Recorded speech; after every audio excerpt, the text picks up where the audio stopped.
एक ही ज़ाब्ते से गुजारा है, एक ही क्राइटेरिया उसका हो और वो किसी को ये फीलिंग ना हो कि कोई व्हीलिंग डीलिंग हो रही है या किसी को प्रेफरेंशियल ट्रीटमेंट मिल रही है। तो ये क्लैरिटी बड़ी ज़रूरी थी और इसलिए मैं इस मामले को प्रेस कॉन्फ्रेंस में भी डिस्कस करना चाहता था, ताकि ना सिर्फ आप जो एजुकेशन रिपोर्टर्स हैं आपको क्लैरिटी हो, बल्कि बच्चों को भी क्लैरिटी हो जो इनमें एडमिशन लेंगे कल, कि जब तक इनका पंजाब से नोटिफिकेशन नहीं हो जाता, HEC जो है इनको रिकग्नाइज़ नहीं कर लेती, तभी ये एक्चुअली इनको इजाज़त मिलेगी कि ये काम शुरू कर सकें एडमिशन्स का एंड ऑल दैट, और ताकि फिर वो उनको इवेंचुअली उनकी डिग्रीज जो है वेरीफाइबल हों। एक और चीज़ है जो पंजाब हायर एजुकेशन कमीशन है PHEC, उसका एक अपना रोल है जो कि बेसिकली HEC के रोल के अलावा एक एडेड रोल आप कह लें, क्योंकि 18th अमेंडमेंट के बाद ये सूबे का भी एक ज़िम्मेदारी ठहरी कि वो भी चेकिंग करे अपने तौर पे। तो PHEC का जो एक्ट है उसके आर्टिकल 10D के तहत PHEC के पास ये इख्तियार है कि जो यूनिवर्सिटीज़ बन चुकी हों, नोटिफाई भी हो चुकी हों, उनको किसी भी वक्त ये चेक कर सकती है और उनकी जो मिनिमम जो उनकी रिक्वायरमेंट्स हैं वो हर वक्त पूरी होनी चाहिए। तो चेयरमैन PHEC मेरे साथ बैठे हैं, इन्होंने भी तमाम यूनिवर्सिटीज़ जो नई बनी हैं उनको नोटिस जारी कर दिए हैं कि अपनी जो ये बुनियादी जितने उनके ज़रूरियात हैं उनको पूरा करें, और उसकी चेकिंग PHEC भी करेगी और वो हमेशा करती रहेगी। उसका नोटिफिकेशन से कोई ताल्लुक़ नहीं है, वो नोटिफिकेशन के बाद भी इवन 10 साल पुरानी यूनिवर्सिटी को भी चेक करना PHEC का काम है, ताकि मिनिमम जो स्टैंडर्ड्स हैं वो मेंटेन रहे। तो तमाम जो यहाँ पे लोग मौजूद हैं, अगर किसी का कोई क्वेश्चन है इस बारे में, कोई कंसर्न है, तो काइंडली हम तीनों बताइएगा कि आपने कहा कि जिनके हक में नोटिफिकेशन जाएगा HEC करेगी है, महकमा करेगा, सिर्फ वो एडमिशन ले सकती है। तो जो पहले लोग यूनिवर्सिटियाँ एडमिशन कर चुकी हैं या उनको डिग्री स्टूडेंट्स को नहीं मिल रही, वो पार हो रहे हैं, उनके खिलाफ कोई एक्शन, कोई हिकमत अमली, कोई कमेटी तश्कील दी गई? जो बहुत पुरानी बात हो चुकी है जी, उसका सुप्रीम कोर्ट भी कॉग्निजेंस ले चुका है और हमारे दौर में तो ऐसी कोई यूनिवर्सिटी नहीं बनी जिसकी डिग्रीज रिकग्नाइज नहीं है। ये जो बात आप कर रहे हैं शायद 2008, 9, 10 उन सालों में बने थे सब कैंपसेस, और उसकी इम्प्लिकेशंस अभी तक हैं, और फिर HEC ने नहीं की उनकी रिकग्नाइज डिग्री। यही तो प्रॉब्लम है, इसलिए तो हमें इतनी सख्ती करनी पड़ रही है। तो यह मुस्तकबिल में ज़ाहिर है उसका सदेबाब कर सकते हैं। जो चीज़ वो हो गई वो तो अनफॉर्चुनेटली वो स्टूडेंट्स जो है भुगत रहे हैं उसका मसला। बारी बारी सर एक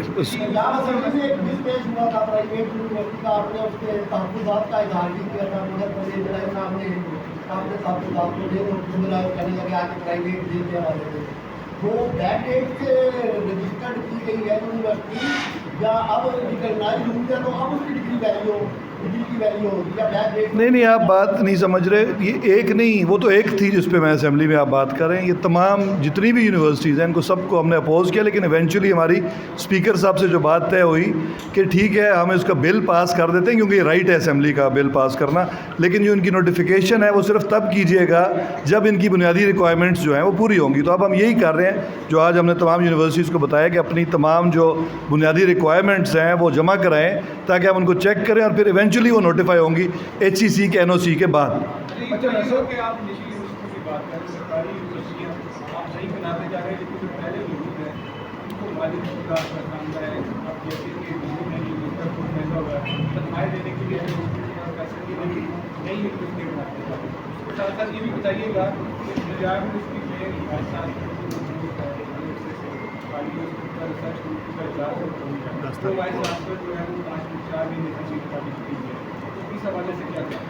देखें, दो आपने मुख्तलिफ सवाल पूछे हैं। पहली बात तो ये कि सरकार का काम है सरकारी गवर्नमेंट यूनिवर्सिटीज़ बनाना और उनकी फ़ी को इतना रखना कि लोग अफोर्ड कर सकें।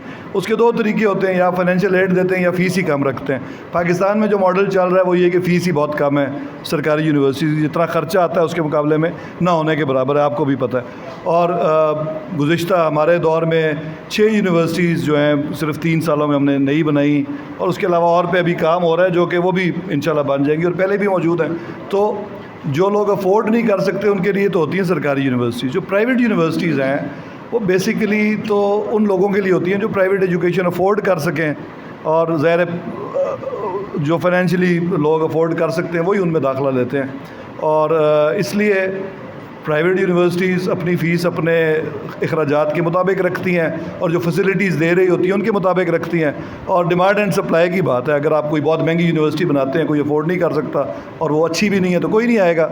कोई अच्छी यूनिवर्सिटी है, लोग आएंगे। तो ये तो एक market economy, market forces decide करती है ना कि क्या फ़ीस होगी कौन उस पर। तो इसलिए दूसरा आपने सवाल पूछा पंजाब यूनिवर्सिटी के वाइस चांसलर के बारे में और कुछ और यूनिवर्सिटीज़ के वाइस चांसलर्स के बारे में। अनफॉर्चुनेटली ये जो गवर्नमेंट चेंज हुई उसमें फिर एक डिले आ गया। उससे पहले भी आया था, जब हमारी गवर्नमेंट आई थी तब भी काफ़ी सारी यूनिवर्सिटीज़ खाली थी। फिर हमने बड़ी तेज़ी से सब में अपॉइंटमेंट्स की और सब लग भी गए वीसीज़। अब अभी रिसेंटली जो 4 वीसीज़ नहीं लगे थे वो हमने रिसेंटली उनको अपॉइंट करा दिया है। बाकी सर्च कमेटी नई तश्कील पा चुकी है, स्क्रूटनी चल रही है। सर्च कमेटी की मीटिंग होगी और ऑब्वियसली एक प्रोसेस है, उसके बाद वाइस चांसलर्स लगेंगे। Hopefully it will be sooner than later. जी वैसे आप पहले भी हायर एजुकेशन को डील कर चुके हैं। एक तो मैं आपकी तवज्जो दिलाऊंगा फैसलाबाद की तरफ कि वहाँ पे GCU वैमन और GCU यूनिवर्सिटी जो है वहाँ पे स्कैंडल है जो आपके इल्म में भी है। तो क्या दोबारा आपने कोई जिन लोगों ने बेज़ाब्तियाँ की हैं जो आपके इल्म में हैं, आप उनके खिलाफ को एक्शन लिया? दूसरा ये बताइएगा कि जो एजुकेशन से मुंसलिक लोग हैं, ये बहुत बड़े जैकबोन है, वो एक काफ़ी पावरफुल है, तो वो बाद दफ़ा असेस नहीं देते आपके लोगों को। इनको असेस भी बाद दफ़ा इशू होता है। अगर वो असेस नहीं देते और वो प्रॉपर ये चेक करते हैं, वो मेरिट पे नहीं उतरते, तो कार्रवाई किस तरह की करेंगे उनके खिलाफ आप? और क्या अभी तक आपने किसी को एग्जाम्पल बनाया इस हवाले से? देखिए, जो आप सरकारी यूनिवर्सिटीज़ के वाइस चांसलर्स या उनकी कमेटीज़ की जो बेज़ाब्तगी उनकी बात कर रहे हैं, उसका 3 फोरम होते हैं। सबसे पहले तो डिलीजेंस सिंडिकेट के लेवल पे होनी चाहिए। कई यूनिवर्सिटीज़ के सिंडिकेट को मैं चेयर करता हूँ एज ए मिनिस्टर, कईयों को वो खुद ही वाइस चांसलर चेयर करते हैं। हम ड्यू डिलीजेंस करते हैं, कोशिश करते हैं कि सिंडिकेट के लेवल पे ही चीज़ों को रोक दिया जाए। और जो आपने अभी जिक्र किया है यूनिवर्सिटी का, वहाँ पे भी सिंडिकेट में शिकायत आई थी, तो वहीं पे रोक के हमने इंक्वायरी कराई, और जब कोई चीज़ें सामने आईं तो फिर वाइस चांसलर को रिमूव करना जो है वो मिनिस्ट्री का काम नहीं है। फिर हम उसकी फ़ाइल मूव करते हैं, उसकी CMIT होती है, ताकि उनको एक मौका मिले कि वो अपने आप को क्लैरिफिकेशन दे सकते हैं तो दें। अगर हमें महसूस होता है, चाहे सिंडिकेट के वक्त या इवन सिंडिकेट के बाद, कि कोई भी बेज़ाब्तगी हुई है, तो उसके ख़िलाफ़ फिर आप जो प्रोसेस है वो ये कि CM को रिक्वेस्ट करते हैं कि CMIT की जाए। CMIT की रिपोर्ट जब आती है तो फिर आप चांसलर को वो फॉरवर्ड कर देते हैं और चांसलर ने उनको रिमूव करना होता है। हमने कभी जो गुज़िश्ता 3 सालों में कभी नेग्लिजेंस नहीं की। जो भी मामला आया इस तरह का, उसको हमने CMIT करवाई।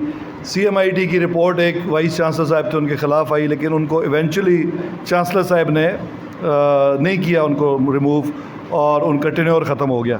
लेकिन उसमें कोई HED का कतन कोई कसूर नहीं था। हमने अपनी सारी ड्यू डिलिजेंस करके उनको चांसलर साहब को भिजवाया था।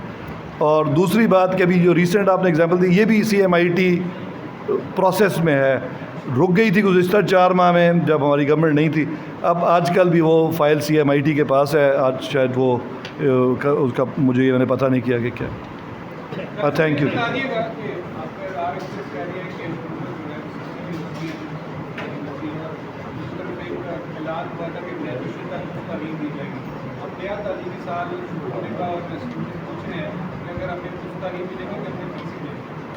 देखिए, जो सरकारी कॉलेजेस हैं उनकी फ़ीस तो तकरीबन ना होने के बराबर ही है ऑलरेडी। और अगर CM साहब ने ऐलान किया तो अब उसको बजट कर देंगे, आने वाले ADP में ही कर सकते हैं, उससे पहले तो नहीं करेंगे। मेरा नहीं ख्याल। एजुकेशन के साथ साथ थोड़ा सियासी सवाल भी है। दर्ज है कि गवर्नमेंट कॉलेज यूनिवर्सिटी के वाक़े के बाद, इमरान खान साहब के इंतखाब के बाद, क्या आप स्टूडेंट यूनियन को बहाल कर रहे हैं? और एक्चुअली कोई ऐसा ख़ास वाक़या नहीं है। तमाम दुनिया में लोग जो हैं चीफ़ गेस्ट जाके अपनी बात करते हैं। अगर चीफ़ गेस्ट किसी सियासी पार्टी से हों तो सियासी बात भी करते हैं। मैं अमेरिका में यूनिवर्सिटी में पढ़ता रहा हूँ, वहाँ तो कोई यूनियंस नहीं होती, लेकिन वहाँ पे डेमोक्रेटिक पार्टी के लोग भी आते हैं, रिपब्लिकन्स भी आ जाते हैं और किसी मौके पे आके गुफ्तगू कर लेते हैं। तो that's not such big of, इतनी कोई बड़ी बात वो नहीं है। और स्टूडेंट यूनियंस जो है वो ऑलरेडी, ऑल्दो मैं चाहता हूँ, लेकिन वो जिस फॉर्म में पाकिस्तान में है वो एक लंबी बात हो जाएगी, उसमें हम बहाल नहीं करना चाहते। हम करना चाहते हैं उस मॉडल पे जैसे फर्स्ट वर्ल्ड में होता है, ताकि वो पॉजिटिव स्टूडेंट्स के लिए कोई चीज़ हो, उसके नतीजे में बेहतर स्टूडेंट लीडरशिप डेवलप हो। वो इस दौर में तो हम नहीं कर सके, अब इट्स ऑलमोस्ट टेन्योर हमारा ख़त्म हो चुका है।